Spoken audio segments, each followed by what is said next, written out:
CPI ML new democracy నాయకులు SC ఉన్నారు, మాట్లాడదాం.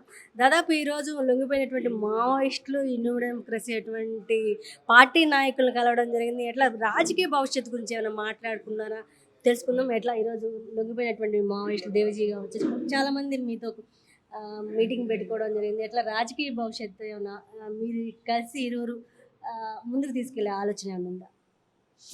అంత దూరం ఏమీ మాట్లాడలేదు, కానీ మేము కగారు విషయంలో కానీ మిగతా విషయాల్లో కానీ మేము చేస్తున్న ఆందోళనలో అన్ని విషయాలు వాళ్ళకి తెలుసు కాబట్టి వాళ్ళు మర్యాదపూర్వకంగా కలవడానికి వచ్చారు.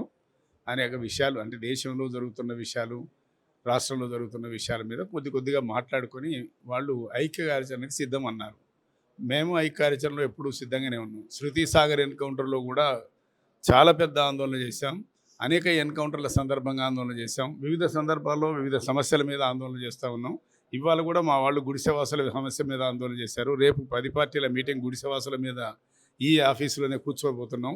అందుకే అట్లా మేము కార్యాచరణలో సమస్యల మీద ఎవరితోటైనా ఐక్య కార్యాచరణ చేస్తూ ఉంటాం. అందుకే సమస్య టు సమస్య ఉంటుంది మాది. పర్మనెంట్ ఐక్య సంఘటన, ఐక్య ఫ్రంట్లు ఏం లేవు. అందుకే అట్లా వాళ్ళు కూడా ఐక్య కార్యాచరణలో మీ పాత్రను మీరు పోషించండి అని చెప్పాం. వాళ్ళు కూడా ఓకే, మేము ప్రధానంగా మతోన్మాదం ఇవాళ వికటాసం చేస్తున్న స్థితిలో అప్రజాస్వామిక విషయాలు ఉన్న ప్రజలు ఇవాటికి కూడా ఇన్ని సంవత్సరాల తర్వాత కూడా 76 సంవత్సరాలు సర్వసత్తాక గణతంత్ర ప్రజాస్వామిక సోషలిస్టు బిరుదాంకితమైన దేశంలో 76, 78, 77 ఇయర్స్ కావస్తున్న 90 కోట్ల మంది పేదవాళ్ళు ఉన్నారు. కాగితాలు ఏది మేము వాళ్ళకి బియ్యం ఇస్తున్నామని నిస్సిగ్గుగా ప్రభుత్వమే ప్రకటిస్తూ ఉంది, సెంట్రల్ గవర్నమెంటే. అంటే ఈ దేశంలో పేదరికం ఎంత ఉందనేది తెలుస్తూ ఉంది. అట్లాంటి పేదవాళ్ళ తరఫున ఏ సమస్య వచ్చినా పోరాటానికి ఎవరితోటైనా ఆ సమస్య కోసం నిలబడేవాళ్ళు, కలబడేవాళ్ళు, వాళ్ళ గొంతు కలిపే వాళ్ళందరితో కలవడానికి మేము సిద్ధంగా ఉన్నామని సిపిఎంఎల్ న్యూ డెమోక్రసీ ప్రకటించింది. అందులో భాగంగా వాళ్ళు కూడా ఆ సమస్యల మీద ఏ సమస్య మీద వచ్చినా వాళ్ళతో కూడా మేము ఐక్యాన్ని చేయడానికి సిద్ధంగా ఉన్నాం. అది ప్రధానమైన విషయం. ప్రజెంట్ తెలంగాణలో సర ప్రోగ్రాం నడుస్తూ ఉంది. సర ప్రోగ్రాం ఎక్కడైతే రాష్ట్రాల్లో జరిగిందో అక్కడ అన్నింటిలో బీజేపీ గెలుచుకుంటూ వస్తుంది. ప్రస్తుతం చాలామంది భయాందోళనకు గురవుతున్నారు. సర గురించి న్యూ డెమోక్రసీ తరఫున మీరేం చెప్తారు? ఈ సర్ అనేది వాళ్ళు తీసుకొచ్చింది, అందుకు అనేక కుట్రలు యుక్తులు అందులో ఇమిడి ఉన్నాయి. అనేక సబ్ క్లాజులు పెట్టబడ్డున్నాయి. 24 సంవత్సరాల క్రితం ఓటర్ లిస్టు ప్రామాణికం అంటున్నారు. మరి 18 సంవత్సరాలకే ఓటు వస్తుంది కదా, వాళ్ళందరూ ఏం కావాలా? అంతేకాదు, ఇక్కడ పనిచేయడానికి వచ్చిన వాళ్ళకి అక్కడ ఓటు ఉంటుందా, ఇక్కడ ఓటు ఉంటుందా అంటే ఏది ఒకటి లేకుండా చేస్తారు. అక్కడ ఉండదు, ఇక్కడ ఉండదు. కోర్టు కూడా ఎట్లా ఉందంటే మా ఓటు తొలగించారండి అని పోతే ఎలక్షన్ల తర్వాత మేము మాట్లాడతామన్నది, ఎలక్షన్ల తర్వాత దాన్ని రెక్టిఫై చేస్తామన్నది. అంటే ఎలక్షన్లే ఉద్దేశంగా అన్ని రాజ్యాంగంలో ఉన్న అన్ని హక్కులు వాళ్ళు పెట్టుకొని వాళ్ళ అన్ని యంత్రాంగాన్ని వాళ్ళ చేతిలో పెట్టుకొని ప్రజల మీద దాడి చేసి ఏదో ఒక రూపంలో ఆధిపత్యాన్ని సాధించాలని బీజేపీ ప్రభుత్వం ఉరుకులు పెడతా ఉంది. అదే వివిధ రాష్ట్రాల్లో అమలు జరుపుతూ ఉంది. ఈ రాష్ట్రంలో కూడా అట్లా అమలు జరపడానికి వాళ్ళు పూనుకోవడానికి సిద్ధంగా ఉన్నారు. అయితే తెలంగాణ ప్రజలు చైతన్యం కలిగిన వాళ్ళు, ఉద్యమాల్లో పాల్గొన్న వాళ్ళు, తెలంగాణ సాయుధ పోరాటం నుంచి నేను తెలంగాణ ఉద్యమం దాకా అనేక ఉద్యమాల్లో అనేక మంది ప్రజల భాగస్వామ్యం ఉన్నదే ఉద్యమాలు ఉన్నదే రాష్ట్రం ఇది. అందుకే దీంట్లో కూడా వాళ్ళు తప్పనిసరి చైతన్యాన్ని ప్రదర్శిస్తారు, దొంగ పద్ధతులన్నింటినీ వ్యతిరేకిస్తారు.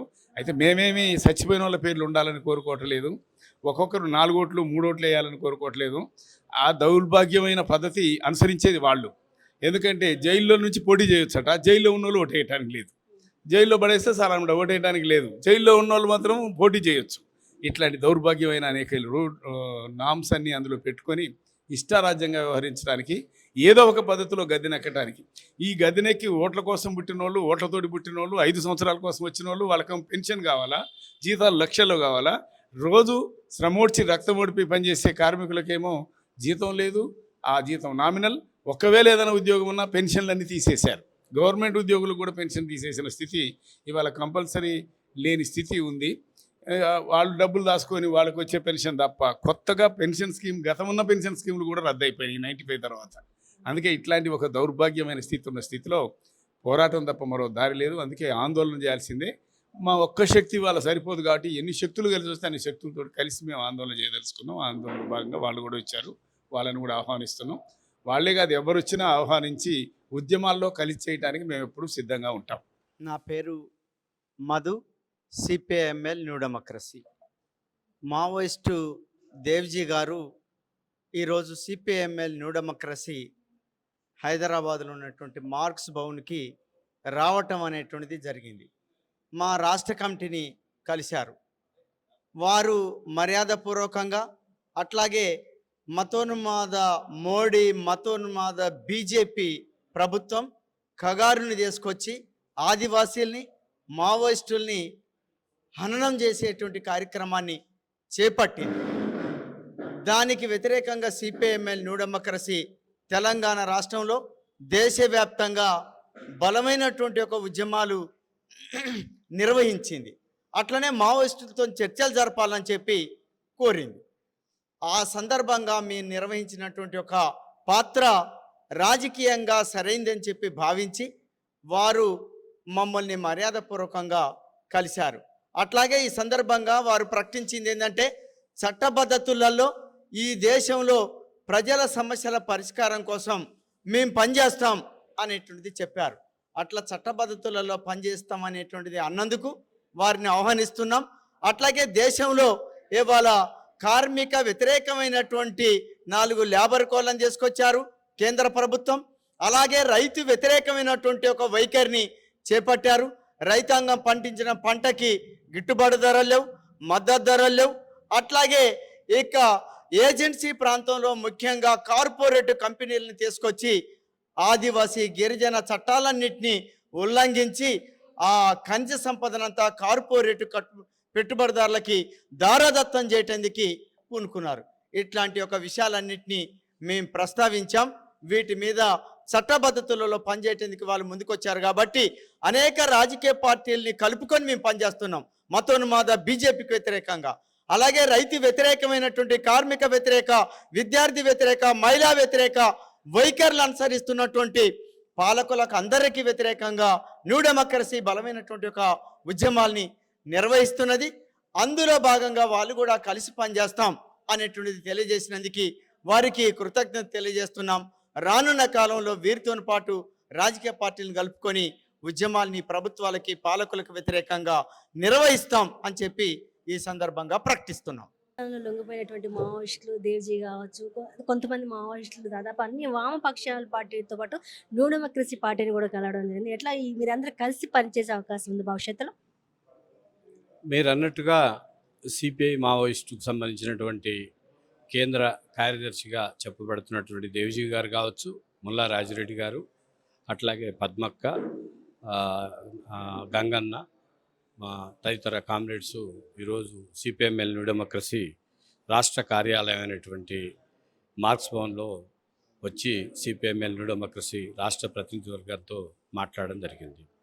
వారు ప్రధానంగా మాట్లాడినటువంటి విషయం ఏమిటంటే, మేము ఇక అడవుల్లో వాటిల్లో పనిచేసేటువంటి పరిస్థితి లేని పరిస్థితిని ఆపరేషన్ కగార్ ద్వారా పాలకవర్గాలు సృష్టించాయి.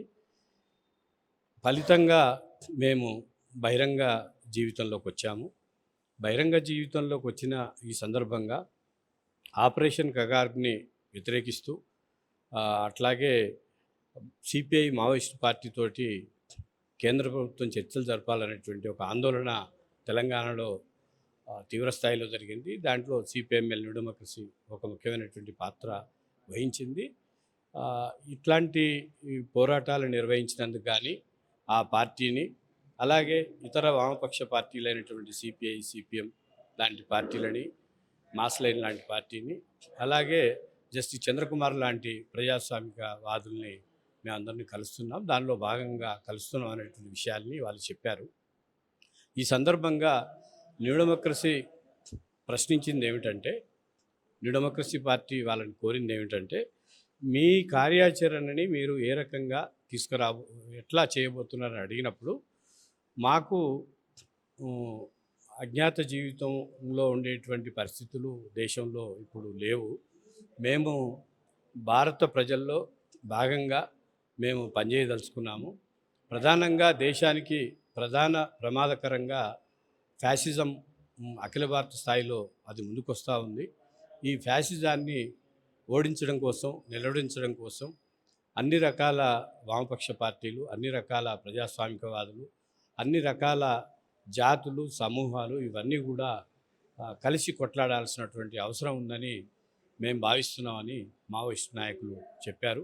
ఆ మేరకి మనందరం కలిసి పనిచేద్దామనేటువంటి ఒక అప్పీల్ని లేదా ఒక అభ్యర్థనను కూడా వాళ్ళు చేసినటువంటి సందర్భం ఉన్నది.